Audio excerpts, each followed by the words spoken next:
I really enjoy doing these career presentations and just talking about what it is that conservation officers do, and maybe talk about some fun little stories, and want to get into our hiring process a little bit and as well, and then just answer any questions that folks might have. And I do much better with these when we do them kind of on the more informal basis. So if you have questions throughout any of this, I believe you can unmute yourself and ask the question, and we'll get it answered. So like Monica said, my name is Travis Shepler. I'm one of the assistant division administrators for our law enforcement division with the Game and Parks. And the first thing I'm going to talk about is just, I guess, a little bit about me, my education, a little bit about my work experience.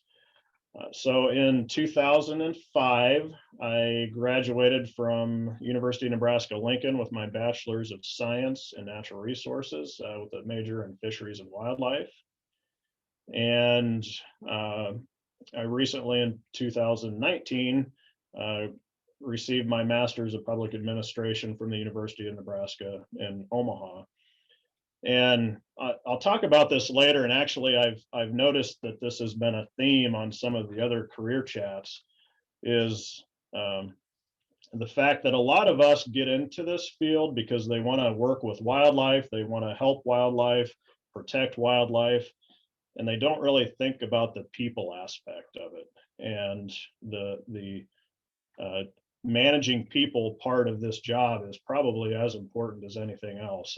And that's why I pursued my master's in public administration, to give me a more solid background in helping and working with the public. So I feel like by doing that, I really helped round out my educational background with some background in natural resources, but then also on the managing the public side of things.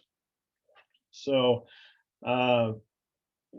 moving on to my work experience, I actually I hadn't even graduated with my bachelor's degree yet. I was hired by the Missouri Department of Conservation in 2005 as a conservation agent. And a conservation agent in Missouri, for the most part, is the same thing as a conservation officer in Nebraska, with some differences in duties, and we'll kind of get into what that looks like here in just a little bit. So in 2013, I had the chance to come back to Nebraska. I'm originally from the Beatrice, the DeWitt area. Had the chance to come back to Nebraska and work for the Game and Parks, and was a field officer in the Lancaster County area up until 2019, I believe, at which time I took the assistant administrator position.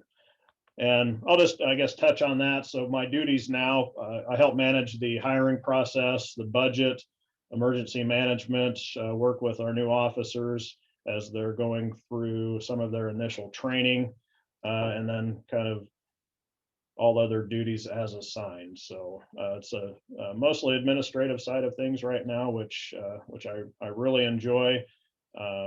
And if anybody has any questions on that, I can sure help you out with that. But I would assume that most folks are more interested in kind of the field work of a conservation officer, and that's what we'll get into.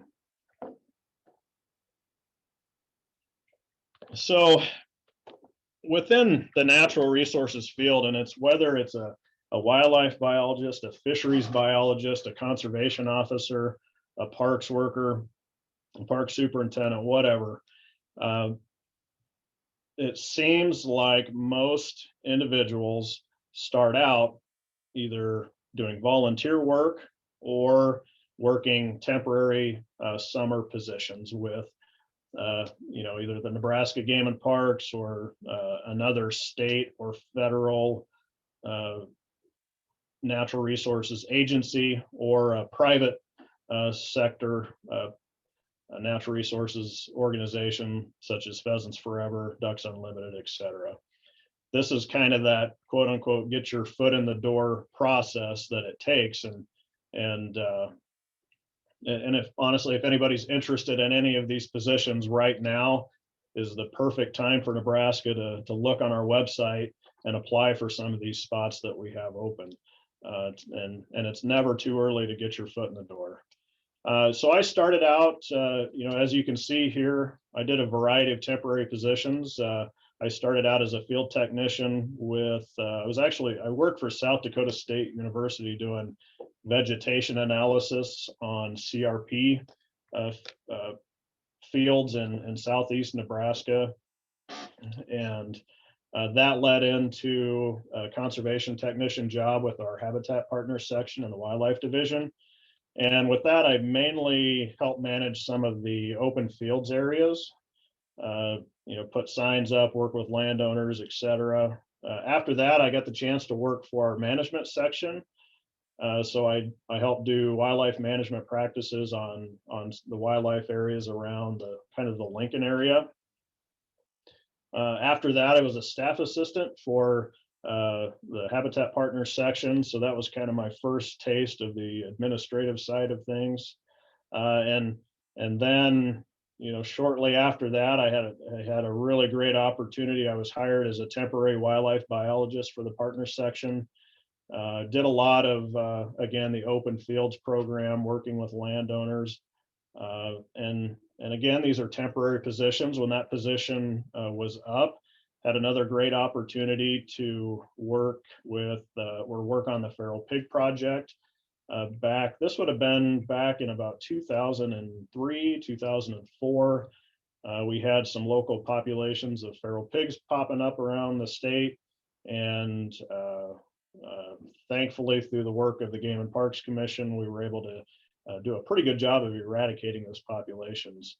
And the concern there is disease for domestic animals and crop damage, etc. Last thing I'll mention there is I also, kind of a volunteer experience, was I did an internship with the law enforcement division. Dwayne Arp's on the program here. I'll kind of back up, I guess, a little bit. I didn't have a lot of interest in being a conservation officer up until about my senior year of college. I wanted to initially be a fisheries biologist. And then I decided, I don't want to do that, mainly because it was hard to find a job in the fisheries field. There was a lot of competition.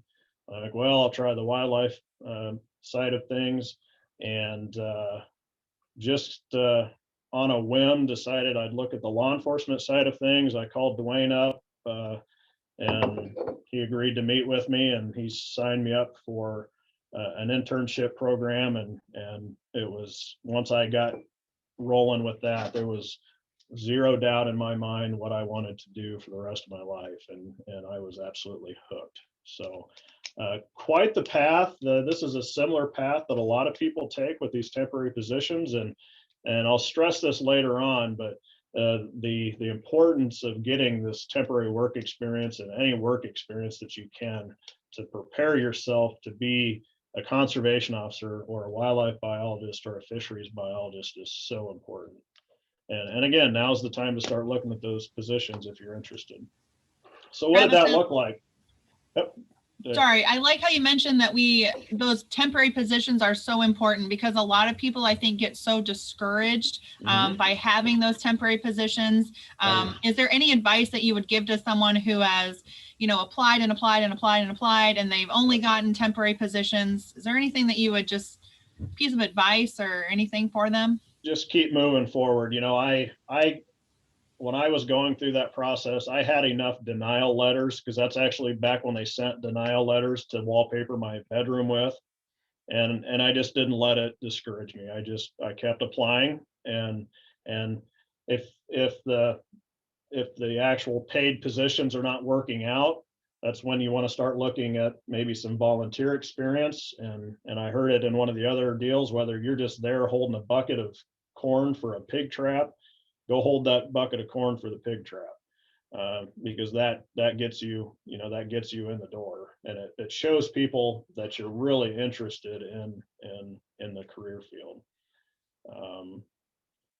And that's, sometimes that's easier said than done, and looking at other state agencies, the experience that I got by going down to Missouri for several years, I can't stress how important that was for my professional development. And I'm glad I did it. So looking at other agencies as well that might be hiring would be other advice that I would give. So what these pictures are is kind of, what did my temporary positions look like? And I kind of went back into the archives to find some of this stuff. So as a feral pig biologist, that picture on the top left, what we're doing there is we actually trapped a feral pig and we put a radio tracking collar on him. And what that's called is called a Judas pig. It's a pretty common way common thing to deal with, or when you're trying to deal with feral pigs. And what happens there is once he's released with this tracking collar, he's going to go back to the larger herd of pigs.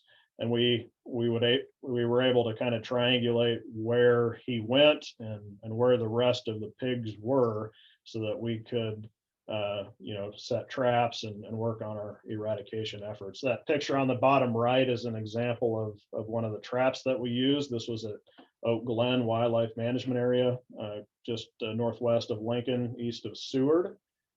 We would bait these pigs with corn. We would go to the University of Nebraska East Campus cafeteria and get their food scraps. We would use deer carcasses, and pigs would clean it up. And it's amazing what they'll eat. So really great experience. One of those things where I absolutely couldn't believe that I was getting paid to do what I was doing, which honestly is something that most of our officers, if they're not telling themselves that at least once or twice a week, they should be.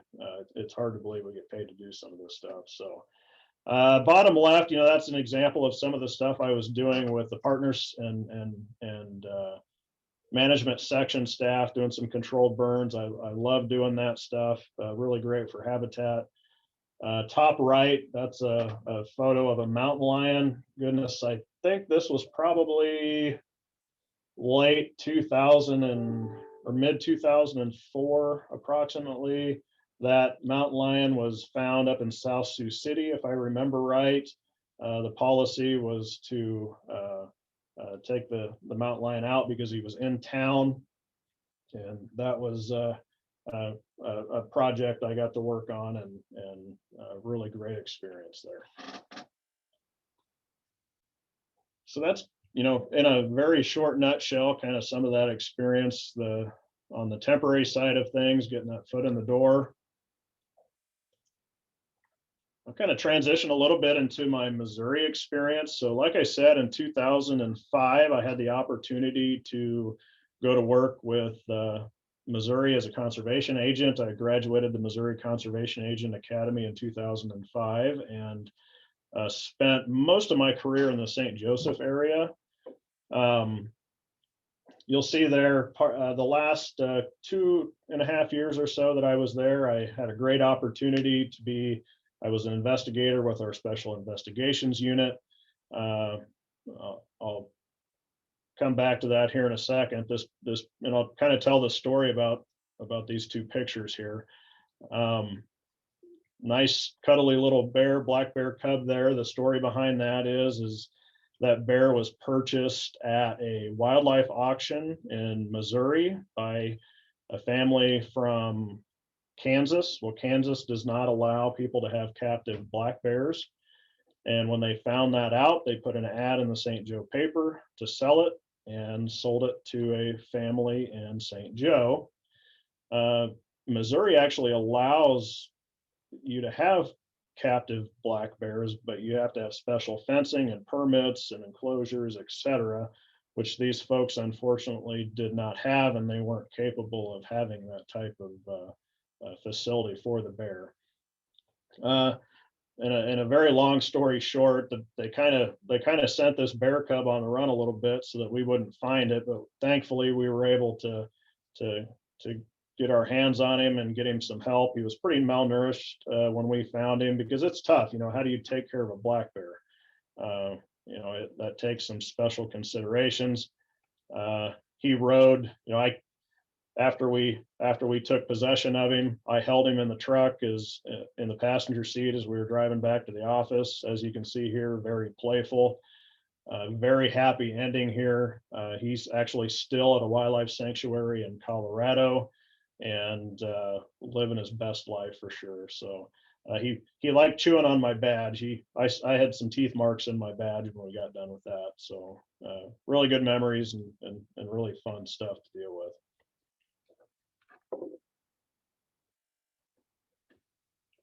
So the picture on the right is an investigation that we did with our Special Investigations Unit.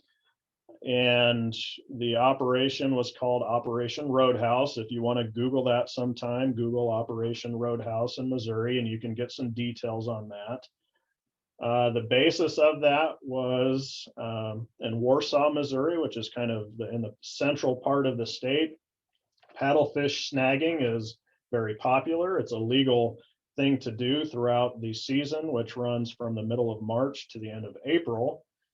And unfortunately, what we found was that these paddlefish were being poached and exploited for their caviar, or for their roe, which was then processed into caviar. And what we were finding were that the population was starting to struggle because people were catching them purely for their eggs to sell. And any time that you incorporate commercialization or money into the take of wildlife, that can be a very dangerous thing for wildlife populations. So we did an operation there where we actually set up kind of a quote unquote storefront slash guide service, and throughout the course of 2 years, we made a really good case on people that were illegally taking these paddlefish and unlawfully selling paddlefish caviar. And it resulted in numerous state and federal wildlife violation convictions. And actually, this investigation, and I'm going to say we here, and when I say we, this was a cooperative effort between many agencies, including the U.S. Fish and Wildlife Service, but we had numerous state and federal officers involved in this. But this investigation actually won the National Geographic's Wildlife Trafficking Award in 2017. So we're very proud of that and proud of the good work that went into that. So just great experience. I'm glad I was able to be involved in that, and it's something that I really enjoyed doing. Hey, Travis, someone messaged me and said, how do you keep up with all the state laws and state regulations? Obviously, part of that is with your field training and things like that and taking those classes. But, like you said, Kansas has this law, Missouri does not have this law, Nebraska is different than Missouri and Kansas. So how is it like a constant battle to keep up to date on those wildlife laws and regulations? It is a constant battle. And the thing with even, let's just look at Nebraska specifically. Those regulations change on a fairly regular basis based off of the recommendations of our wildlife staff, of our fisheries staff, our park staff. And it can be tough if we don't do a good job of keeping up on when those things change and what the changes are. It's kind of, for lack of a better word, easy to get stuck in the past and not know that the changes were made. But we do a really good job in our field training program of teaching those regulations and laws and statutes, commission orders, and then keeping on top of them as we go. We work really closely with other state conservation law enforcement agencies as far as what their regulations are. And honestly, some of them are very similar, and some of them are really different. And it can be tough to sort through some of that. But the bottom line is just cooperation with other agencies for sure. A little bit more about my Missouri experience.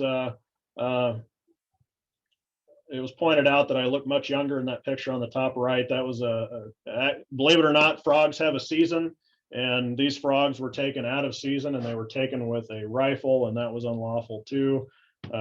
So kind of a goofy picture, but it's one that I always enjoy looking back at. The picture on the top left. So being in St. Joe, I had several miles of the Missouri River, and I was able to catch somebody that was unlawfully netting fish. That's a large trammel net that he was using to catch fish. He didn't have a permit to do it, and that stretch of water was actually closed to netting. So pretty proud that I was able to make that case. That's just one way that we're protecting the resource, because you can catch a lot of fish, in a short amount of time, and that can have a pretty detrimental impact if not done correctly.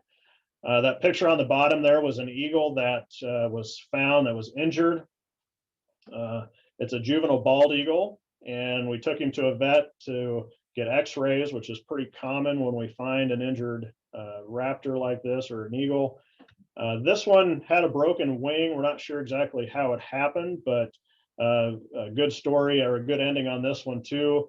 Through some rehab efforts, we were actually able to release the bird back into the wild, and I was able to be there for that experience too. And he took right off and flew along the Missouri River there by St. Joe. So another great experience, and a good ending there. So switch over to the Nebraska Game and Parks Commission. What is it that we do here in Nebraska as conservation officers? And just wanted to give you a brief rundown of our division. We're just one of many divisions within the commission, and we have 58 conservation officers statewide. So as you'll see in the next slide, we're spread pretty thin. We have 5 lieutenants, 3 captains, and 1 division administrator, and then we have administrative staff here in our Lincoln office.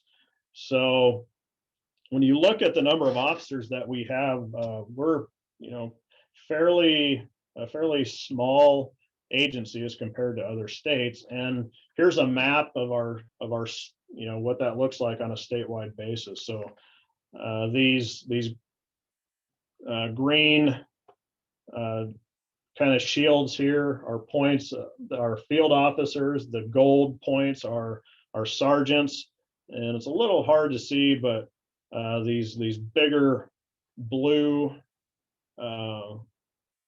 shields are our lieutenants. So you can see how we're spread out throughout the state. A lot of our positions are in the Lincoln area and kind of the Lake McConaughey area, and the reason that being is the Lincoln area has a lot of resources for parks areas and wildlife areas, and has a very good population base with the Lincoln and Omaha area.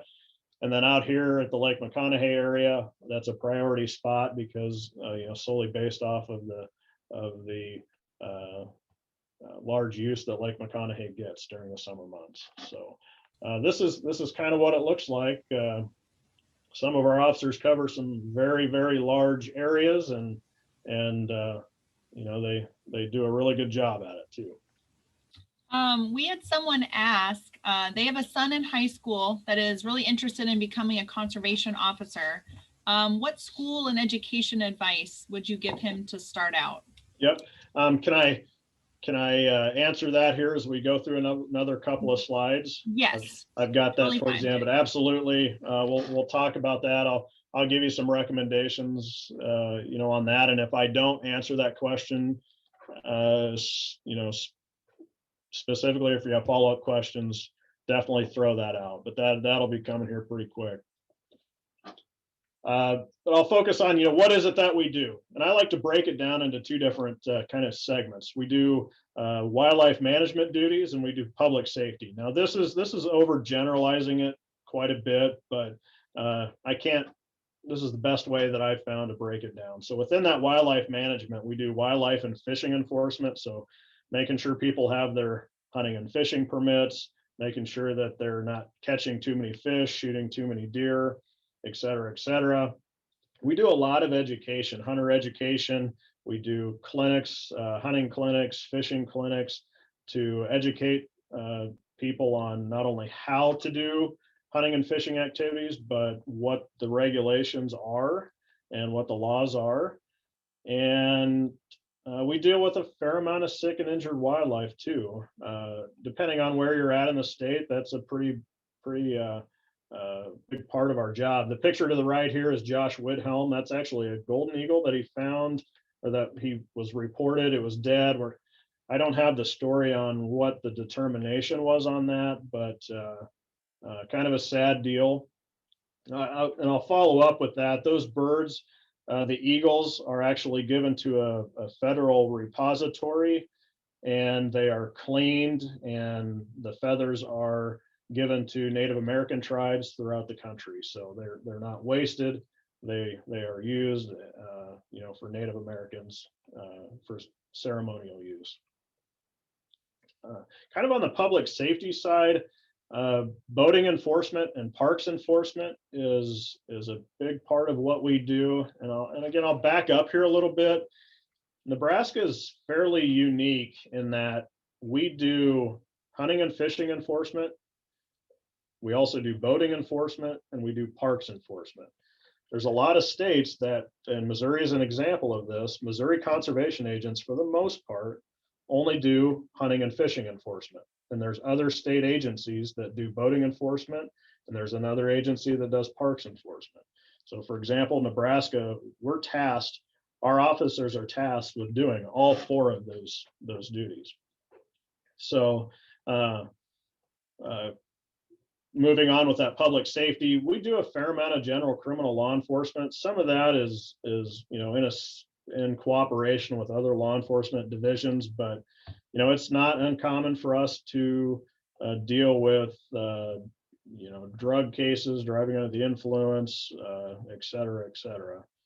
Search and rescue is a big part of what we do. We have a large fleet of boats and all-terrain vehicles. We drive four-wheel drive pickup trucks, and we get called a lot because we're capable of getting into those kind of areas where other people aren't able to get to, whether it's because of muddy roads or floodwaters, et cetera. And I threw education in there as well. One of the biggest parts of law enforcement and public safety is educating the public on what it is, as far as what the regulations are, making sure that they know what they're supposed to do and not supposed to do. That is so important in what we do. And you do lots of types of education, right? It's not just adults. Like I know Craig Stover was going to talk to some preschoolers tomorrow. So it's a wide range of audiences, right? It is. Yeah. From preschoolers to, to civic organizations, college classes, high school groups, very, very diverse group there. It's great. Yeah.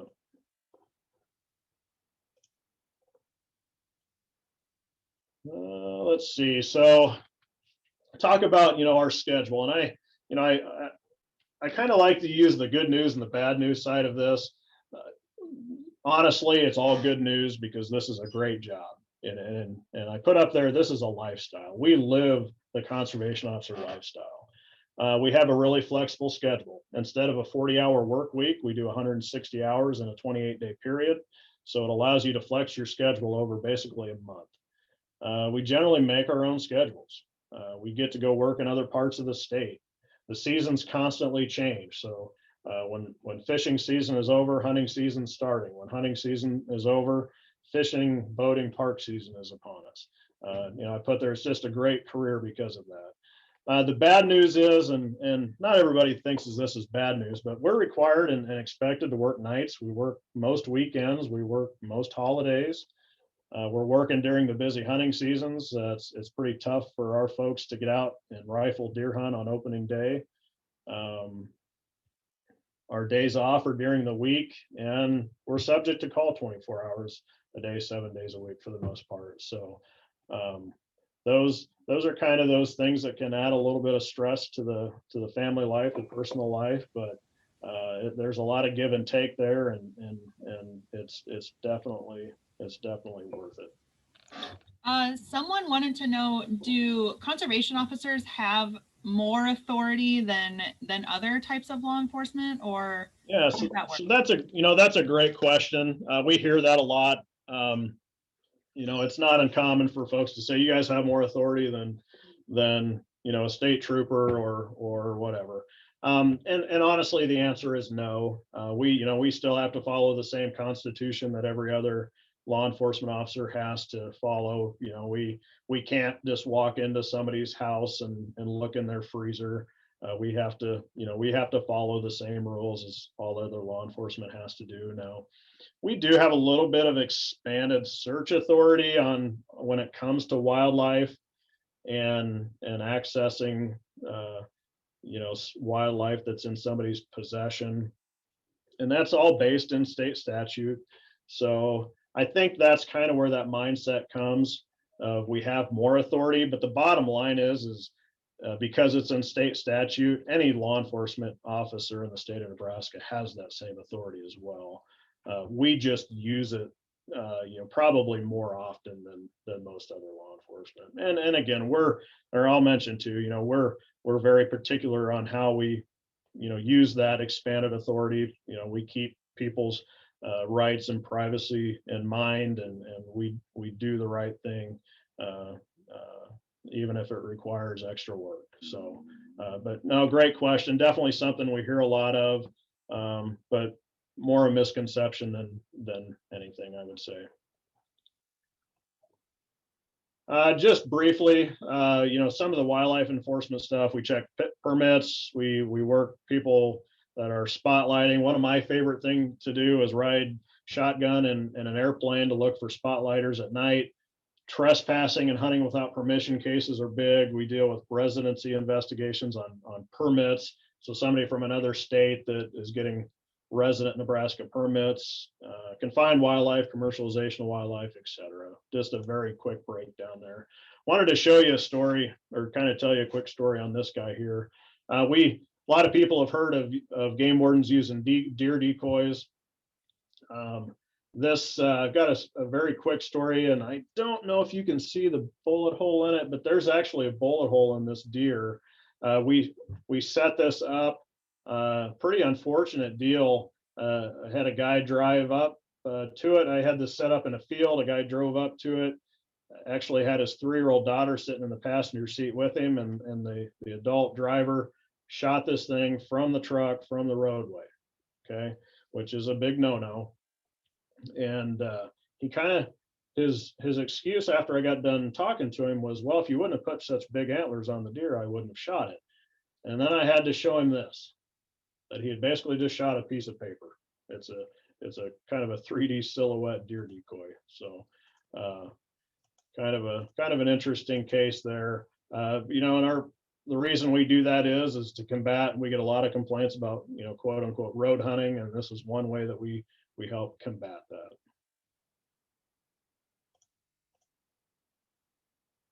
Kind of move on to some of the wildlife management issues. I love this picture. You've seen old Josh Widhelm in a lot of the pictures here. Pretty photogenic person. We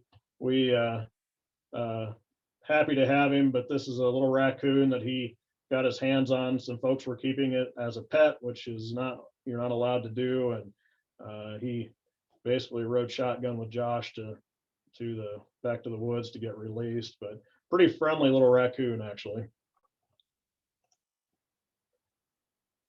Some of the fishing enforcement, real similar to the wildlife stuff. We're making sure people have permits, checking bag limits, length limits, and we're always looking for that commercialization. And I'll quickly go back to that case that I talked about with the caviar. What this is this bottom picture with the jars. That's all caviar, and that's some of the stuff that people were catching paddlefish and then processing it into caviar to sell. And this stuff is worth a lot of money. There's probably, goodness, I would say a couple $100,000 worth of caviar there. It's really worth a lot of money. I threw this in because I absolutely love this picture. You know, when you think of Nebraska, working in Nebraska, I'm from Eastern Nebraska. This is not the background that I envisioned, but you know, this is kind of God's country out west, and this is our office, and it's absolutely amazing. Just briefly, and I kind of threw this in on the boating enforcement to kind of show you some of our equipment. The picture on the right there, a couple of our officers up at Branched Oak Lake checking life jackets on boats and other safety equipment. We've got a big sailfish boat up there, patrol boat, fun to drive, very visible boat, easy to work out of. But the cool thing is here on the bottom left, this is Officer Dina Barta on the red PWC right here. And we actually get to patrol off of these personal watercrafts. And if they're, every time that I do that, I just cannot believe that it's my job to do what I'm doing. It is so fun. So some of that other boating and stuff, you know, boating under the influence, boating accidents, those are some of the things that we also deal with. And lastly here, I threw in parks enforcement. You know, we enforce on our state park systems, the park rules and regulations, and then any criminal activity that we might run into on those areas as well. You mentioned that we have a couple of female law enforcement officers, conservation officers. How many do we have in Nebraska? I know there's one that. Yeah, so Dina Barta is one of our officers. She's been with us for numerous years, and actually we have Sophia Gabber, and she just finished up the training center, and she's starting our field training program now. So we have two at this point. Definitely something that we'd like to see those numbers increase. So you know, reach out to me, reach out to us if you have any, you know, if you have that interest or know anybody that does.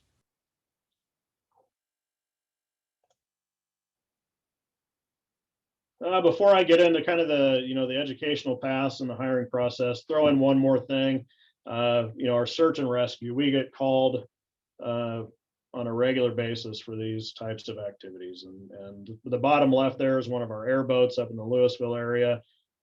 Good picture of interagency cooperation. We've got a state trooper on there. We have deputies with Sarpy County, and one of our officers on that airboat. Same thing on the top right. We've got some fire personnel that we're doing a search on the Platte River during this. So, you know, in the floods a couple of years ago, we played a big part of that with our boats and other equipment, helping people evacuate areas, getting people to safety.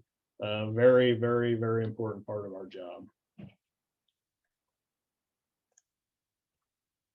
So what I'll go into now, and I hope this answers the question on education, and I'll try to add a few things as I do that, or as I go through this. But what I did here is, and I fully understand that I'm making some generalizations here, but when we look at successful candidates, it seems like they kind of come from one of two different paths. Now, I want to emphasize this is not the only path to become a conservation officer, but this historically has been where our successful candidates come from.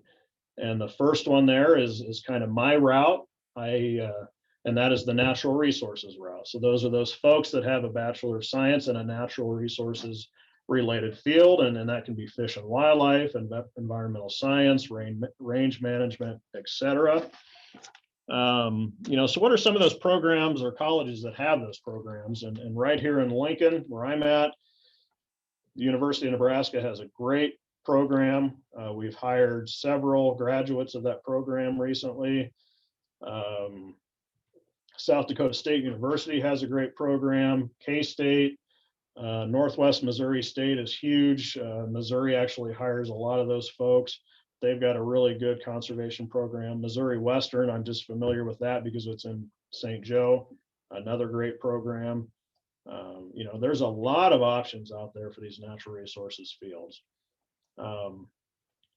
So that's kind of the educational side of things. So, you know, if you're wanting to prepare for that when you're in high school, I really would emphasize this, making sure that you're taking, you know, your science classes, because those natural resources career or programs, it's a lot of biology, it's a lot of chemistry and physics. So make sure in high school that you're doing the best that you can to prepare for that. It'll really help you out down the road. The second thing under there, and I think I've said this already, and I just cannot stress it enough, is the importance of getting work experience in the natural resources field. So, you know, it's one thing to have a college degree, and it's another, and it's an absolute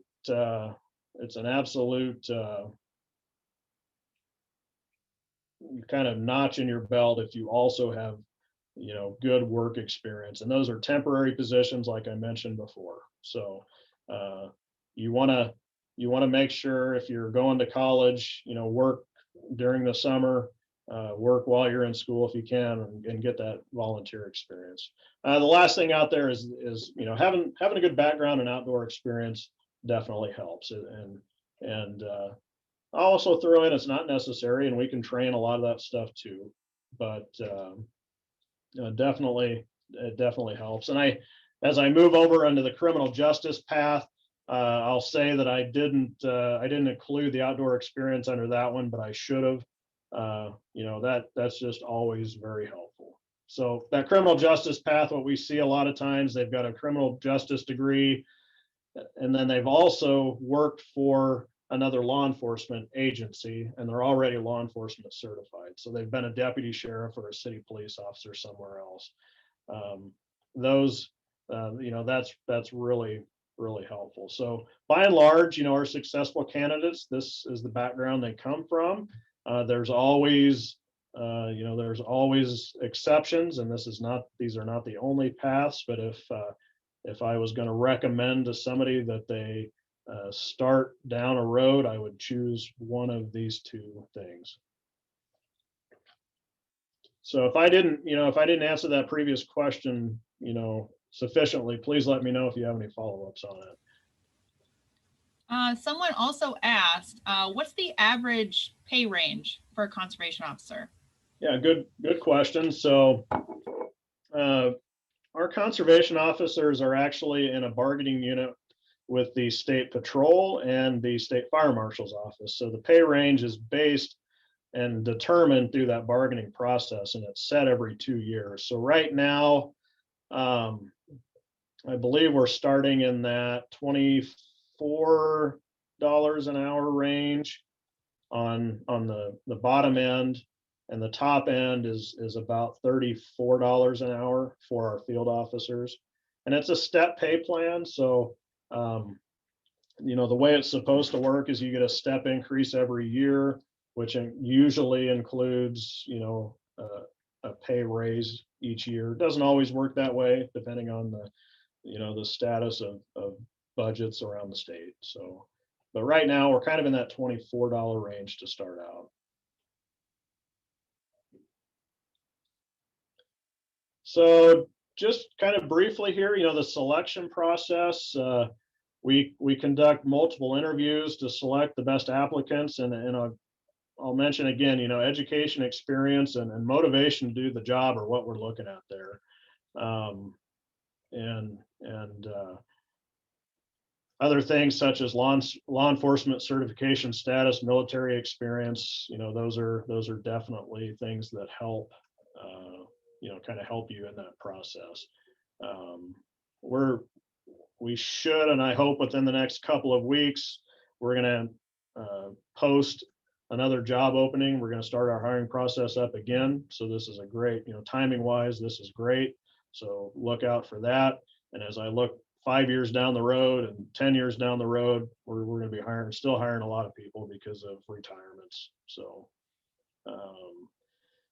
you know, once we select people, we give them a conditional offer. And then that's kind of a thorough process, which includes a background investigation, a medical examination, a psychological examination. The Nebraska Law Enforcement Training Center requires a physical fitness entrance test, and that's kind of, if you don't pass it, then you can't get into the training center type of a thing. There's no retakes. There's also what's called the TABE test. It's the test of adult basic education that's required by the training center. So you've got to, quote unquote, pass all of these different processes before we can give you a final offer and actually hire you. And that process can, it can take a while, unfortunately. It's not a quick process. By the time interviews are done and conditional offers are done, backgrounds are done, that can take 9 to 10 months sometimes, unfortunately. So any questions on that hiring process? That's a very rudimentary way to look at it, but we could have a whole session on this if we wanted to. About how often does Nebraska Game and Parks look to hire conservation officers? Yeah, good question. It's been a pretty much ongoing process in the last 7 to 8 years, yearly. We just graduated 5 from the academy. We've got we just graduated 4 from our field training program. I looked to hire probably 5 to 6 more in the next year and a half, 2 years, and then it's just going to keep going. So now is a great time to be looking at this field. And I'll say, when I first started out in 2004, Nebraska hadn't hired in almost 4 years. And that was kind of why I went to Missouri. I just kind of got tired of waiting for Nebraska and put my application in for Missouri, and things worked out. I'm glad they did. So, we definitely, it's kind of an ongoing process now. So once you get hired, we give you a final offer. You've made it through the selection process and the background process. You still got a long ways to go, unfortunately. If you're not already law enforcement certified, you have to go to the Nebraska Law Enforcement Training Center to go through their basic training academy. That is now a 16-week process. You live out at the training center throughout the week, get the weekends off, and that's a pretty intense program. You're basically learning how to be a law enforcement officer there, obviously. Once you're finished with that, we also have our own field training and evaluation program, and that's a 16-week process as well. And what we're doing there is basically teaching you how to be, in addition to a law enforcement officer, but how to be a conservation officer. So, you look at that, that's basically 32 weeks of training once you're hired. And that's quite the ordeal. I'll give you just some pictures here. So on the left, we've got Keith Jadlowski and Jaden Porter. That was like day 2 of their academy experience. They're pretty happy to be there, and they should be great officers. The middle picture there is Mark Sullivan. That was on graduation day for him. He's got his family there. Everybody's really happy for him. Through that picture on the right, that's some of our firearms training that we do during our field training program. So kind of give you a glimpse of what that looks like. So kind of a incremental beginning, middle, and towards the end type of what that looks like. All right, we're kind of winding down here. So, what are some other paths? Let's say, the state conservation officer isn't what you're looking at. There's also other opportunities in the conservation law enforcement field. U.S. Fish and Wildlife Service, they have 2 different types of law enforcement, or actually I believe 3, but the 2 main are a special agent with the Fish and Wildlife Service and also refuge officers. And the refuge officers are primarily work different wildlife refuges, but they do all the law enforcement for those areas. The military also has conservation officers on some bases. There's tribal conservation officers, so some of the Native American tribes have their own officers. And I guess I did throw in the wildlife inspector. That's kind of that third arm. Those inspectors are generally stationed out of ports of entry to the United States, and they control and inspect the different wildlife, flora, fauna, I guess, both of, what's coming into the United States to make sure that prohibited items aren't making their way in.